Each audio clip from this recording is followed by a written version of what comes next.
Well, good to have you join us at this time. And it's that time we talk business. And we start by telling you that President Bola Ahmed Tinubu says Nigeria remains committed to a balanced approach to energy transition and still requires substantial investment in the oil and gas sector to meet the energy demands and economic needs of its population. The president was addressing the group chief executive of Standard Chartered Bank, Bill Winters, at the State House. President Tinubu called for a just energy transition that supports vulnerable communities across the nation. He said Nigeria, with the largest reserves in gas in Africa, does not want to go backward but forward and welcomes a deepened partnership with institutions such as the Standard Chartered Bank. President Tinubu also reiterated his commitment to sustaining ongoing economic reforms and measures to stabilize the economy. The bank CEO, Bill Winters, lauded President Tinubu's bold economic reforms, noting the international investment community's recognition and support.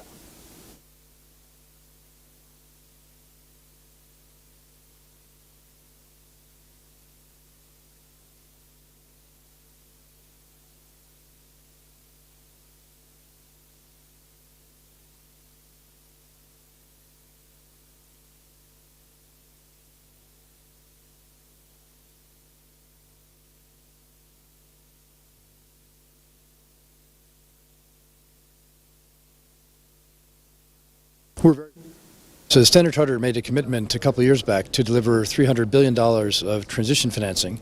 Most of that will go into Africa, South Asia, and developing Asia, where we've been operating for well over 150 years. And the idea there is to provide some of the catalytic capital to help to really accelerate this transition.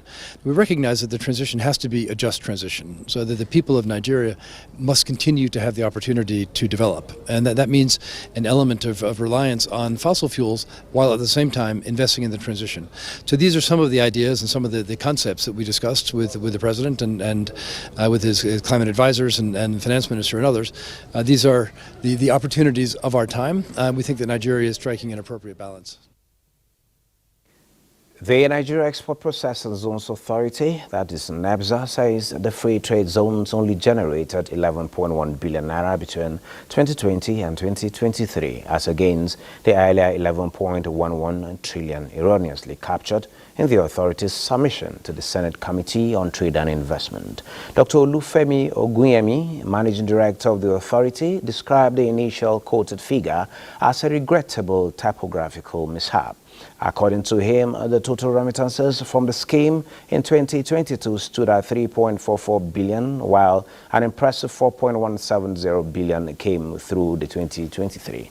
The MD adds that at the moment, the scheme focuses on three critical investment areas, which includes manufacturing 45%, services 30%, and oil and gas with 11%, active investment exploitation with the scheme currently having 53 free trade zones harboring 580 enterprises with a cumulative $30 billion worth of investment. Now, the federal government is taking steps to promote prudent revenue management and transparency in public finances. This is as it convened the stakeholders' engagement meeting on the implementation of revenue assurance and central disbursement solutions. The meeting, chaired by Finance Minister Wale Edu, brought together key stakeholders including the Central Bank of Nigeria, Office of the Accountant General of the Federation, and Nigeria Interbank Settlement Systems to discuss the deployment of a central revenue system. When implemented, the central revenue system will ensure direct payments to beneficiaries and deductions of what is due to the federal government, while also providing a consolidated dashboard for revenue monitoring through GIPMIS and non-GIPMIS platforms. On the conversation, we will be taking a look at revenue generation through taxation and protection of intellectual property amid inflation. And this is coming on the heels of Nigeria's creative industry being a major contributor to Nigeria's economy, worth millions of dollars. However, many artists, musicians, poets, and other creatives suffer financial losses due to piracy and unauthorized use of their work. This is alongside efforts at ramping up government revenue through tax reforms. Joining us to discuss the intricacies of IP protection, the impact of piracy, and the solutions being implemented to safeguard the creative industry's future is Roshan Nana Yakara, Special Assistant Delivery to the Minister of Art, Culture and Creative Economy. You're welcome to Business Express. Good morning, and thank you for having me. Great. What are the most common forms and authorized use of affecting creative industry in Nigeria? It is a huge industry that is worth millions of naira, billions of naira, millions of dollars. How far are we doing in that direction? Well, speaking to the most common uses, most common cases of unauthorized access and use of intellectual property in Nigeria, we have the age-old book industry being affected by piracy. In Nigeria, a big issue is cinematography and the film industry being affected by piracy and counterfeiting of products, as well as the music industry. We also have emerging subsectors of the current creative economy also experiencing some of these issues, especially in the functional designs and creative arts sectors, such as authentication of artworks and such. So we have a number of the most common forms of piracy and unauthorized access and use of intellectual property affecting creatives in the Nigerian industry today. Now, Nigeria has legal frameworks for IP protection, including trademarks act, the copyright, you have issue of patents, designs act. How effective are some of these laws in ensuring owners get value for their property in terms of enforcement and other measures taken? Well, with the Copyrights Act, the Patents and Design Act, as well as the Trademarks Act, we have seen some capacity to be able to implement some of the measures outlined in those acts. We have those acts are sort of the establishment acts for some of the enforcing bodies which sit under the Ministry of Justice as well as the Ministry of Science and Technology. However, with the new intellectual property policy being developed in collaboration with the World Intellectual Property Organization, we are now able to have sort of a harmonized effort to tackle these issues. What we've had in the past is a number of players and stakeholders in these areas working in silos due to the fact that patents have more to do with invention and innovations, and copyrights more to do with the creative arts and others, as well as publishing. We now have sort of a harmonized effort through the Interministerial Technical Working Group working on the intellectual property policy to deliver a coordinated effort and no longer looking at issues of overlap, but rather opportunities for collaboration to have a coordinated effort to tackle these issues and get the best desired results from the laws and the enablement acts of these entities, to make sure that they now have the capacity and they have the drive to deliver. The president looks to diversify the economy, and the only way we can do this is to ensure increased revenue and job creation in the subsectors that are sometimes being overlooked. So now we are now getting the creative industry the attention that it needs and it deserves, especially with IP protection, because stakeholders in the creative industry so far have been the most affected with this issue of intellectual property abuse or unauthorized use and access of IP. Okay, talking about efforts at diversifying the economy, which the present administration is so very serious about, and your minister, I saw recently, she's collaborating with the Minister of Industry, Trade and Investment to ensure what you just mentioned, to avoid this overlap and to enhance or increase or deepen collaboration to ensure success at this slide. What should we expect at the end of this, and is there any time frame to this? Yeah, great question, really.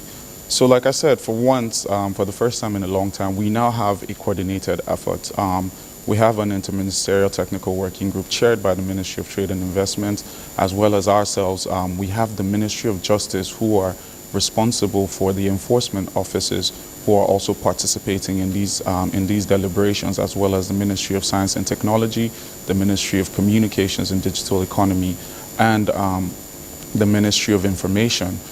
Through the Copyright Office, the Patent Design Office, the Trademarks Office, the Copyright Commission, we are all now sitting together not just to come up with a solution, but to also understand that we need to implement together. It's very important that we do not just draw up a policy, a blanket policy as has been done in the past. We have so many emerging issues and emerging subsectors of the creative industry and other sectors that we have to make these policies sort of responsive to make sure that they are valid. 5 years down the line, are we still going to have these policies feeding into and taking care of the stakeholders in the creative economy? So that is one of the key things. What we hope to expect right now, first of all, the priority is to deliver the intellectual property policy, which has been the efforts of this technical working group. We have basically gotten it close to the finish line, and we have the last round of stakeholder engagement, because one of the important thing in policy making is to have responsive policies that have the stakeholder input. In the past, we didn't have as much input from the core key stakeholders in the private sector and the informal sectors participating in our policy development process, and now we have that. We have a number of stakeholder engagements set to happen from the end of June and into July, and we hope to be bringing out a final draft by the end of these stakeholder engagements in collaboration with the World Intellectual Property Organization, who are ensuring that we're maintaining global standards with the policy that we are developing to make sure that everyone is protected for the long term and is sustainable. That's awesome. Thank you very much, Nana Yakara, for your deep insights on this. We're going to be following up to see what efforts been made and the results, the impact at the end of the day. Thank you so much. Our next conversation is on taxation, but before that, let's see what prices look like in major commodities. Now, recently, Nigeria took a significant step towards promoting economic cooperation with its West African neighbors by signing a new tax treaty with ECOWAS countries. This move aims to simplify tax compliance, reduce double taxation, and attract investment. What does this mean for businesses, investors, and individuals operating in the region? And to help us dissect the implications of this treaty alongside other reforms that have been ongoing in Nigeria is Edwin Nwoko. He's managing partner Nwoko Edwin & Co. Chartered Accountants. You're welcome to Business Express. Thank you. It's my pleasure to be here. Okay, Mr. Nwoko, before we delve into whatever partnerships Nigeria is reaching out with other West African countries, talking about the tax treaty, there's been efforts by the present administration to ensure that taxation is taken to another level, not by increasing taxes, but by making reforms that to ensure much more better compliance and deployment of technology. To that effect, the President and Commander-in-Chief of the Federal Republic of Nigeria decided to put in place a tax reform committee headed by Taiwo Oyedele, and we understand that that committee has also delivered on quick wins and moving on to long-term wins and all of that. Can you, in your own words, give us possible your assessment, your perception on the work that's been done so far? We have more than 60 different taxes, levies, and dues, if you may call it that, in Nigeria. Officially, unofficially, we have almost 300.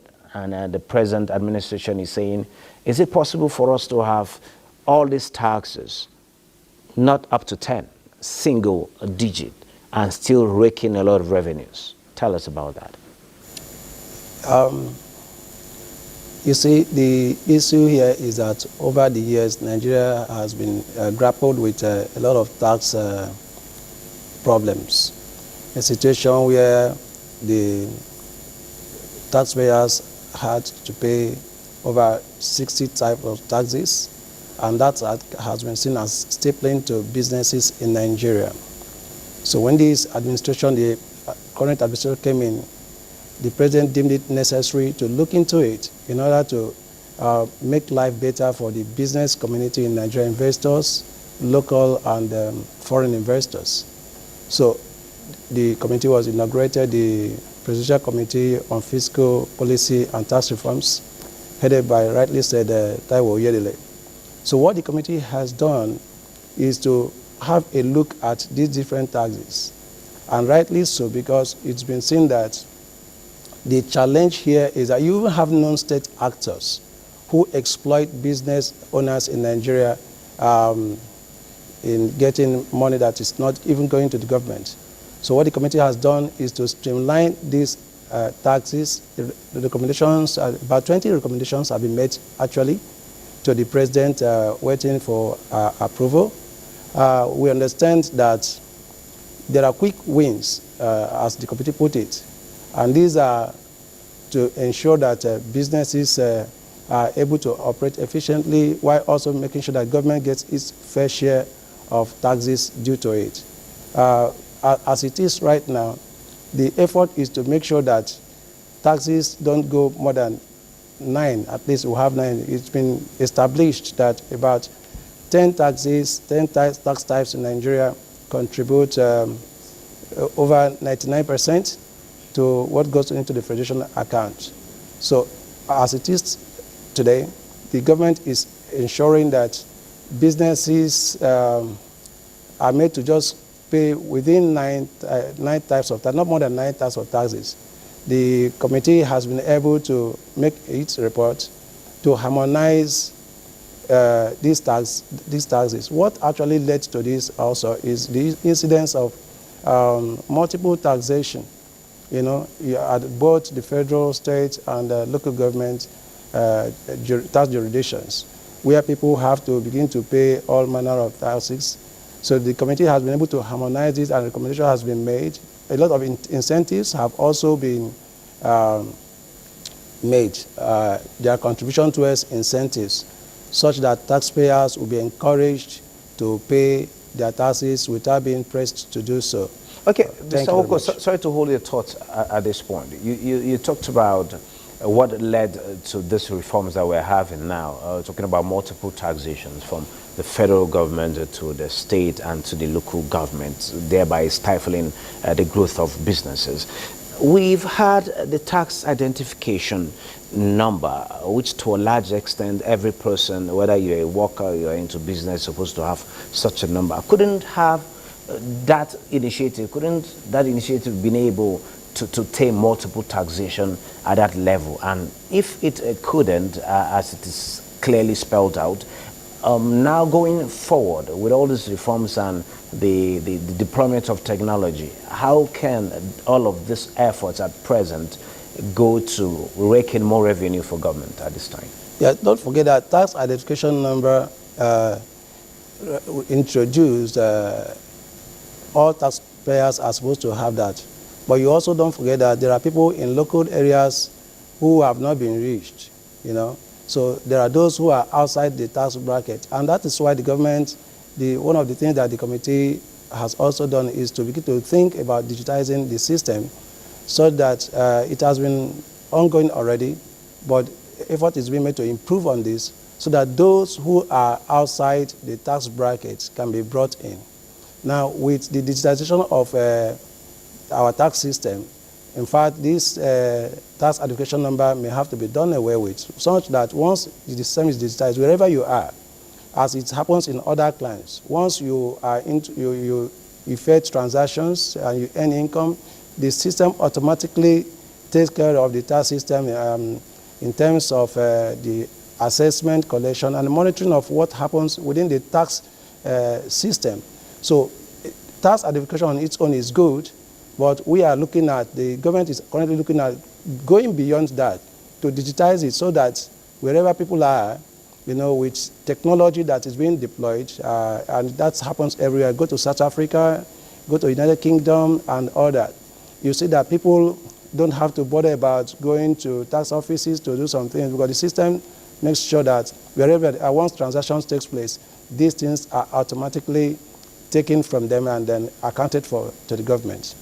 Okay, talking about this deployment of technology, I understand just shortly before the coming in of this present administration, the last administration was partnering this association, MATAN, the Market Traders Association of Nigeria, where there was going to be some level of biometrics for all traders across Nigeria, starting from Lagos.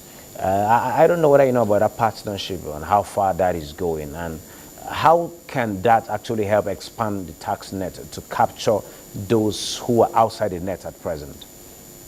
You see, like I said earlier on, there are those who have been outside the tax net, especially those in the informal sector, those in the business, in marketplaces, who are not being reached because of, for whatever reasons.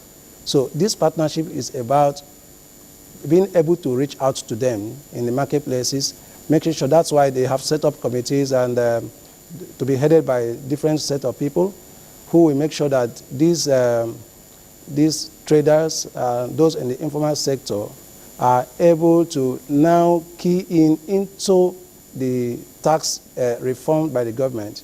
And again, we talked about that is where the issue of this technology also comes in. Because what is currently going to happen is that the tax business people in the marketplaces will have to be organized so that there is a pool, the monies are being taken together and put into the account of the government.